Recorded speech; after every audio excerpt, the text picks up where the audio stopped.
To be here today to talk about what I believe is the most important topic of our time. The title of my talk, Transhumanism, the Endgame, probably gives away my take on the matter. I'm not going to get into the technical aspects of transhumanism, though I do believe that one of the problems with faith with regards to public understanding of the matter is that it encompasses such a wide range of things. And we've seen some of them, but from genetic engineering, implant technology, artificial intelligence, nanotechnology, all the way to cybernetic prosthetics.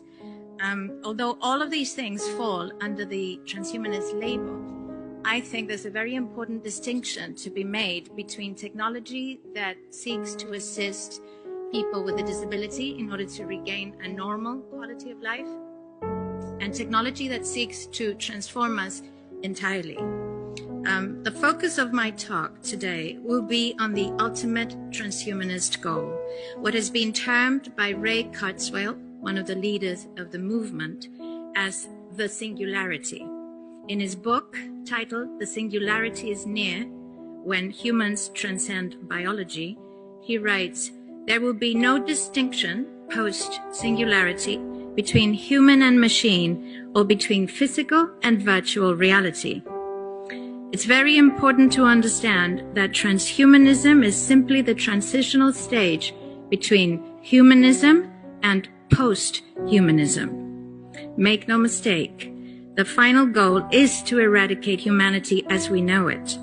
Once you understand the final destination, it becomes much easier to look back and identify the psychological conditioning, the biological tampering, the cultural grooming, and the educational prepping that we have been subjected to for decades in preparation to making us accept a post-human future.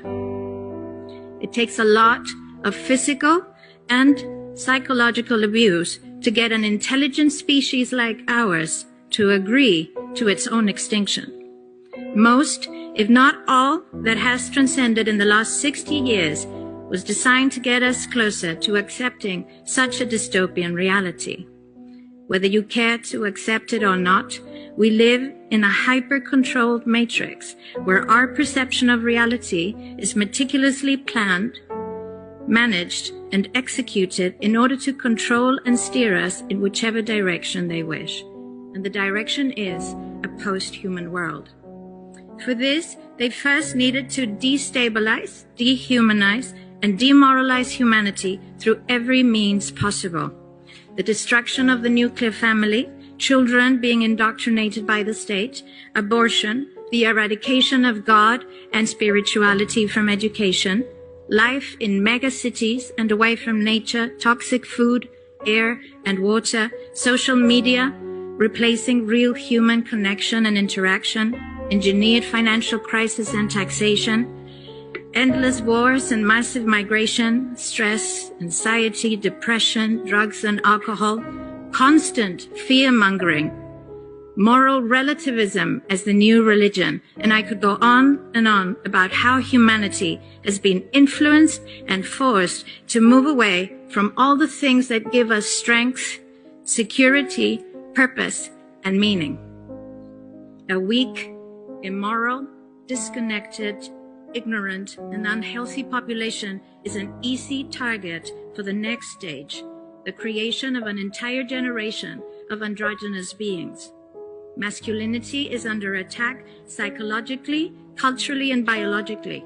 Women are being replaced in sports, entertainment, and politics by men pretending to be women.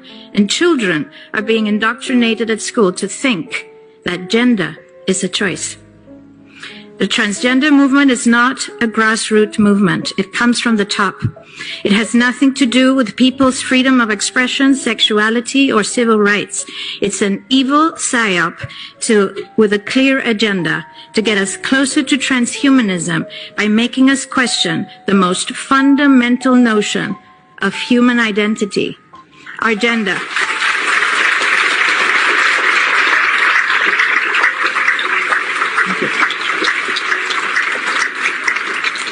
If you don't know who you are, if you already identify as a hybrid between a man and a woman, you will be easily convinced to become a hybrid between human and machine.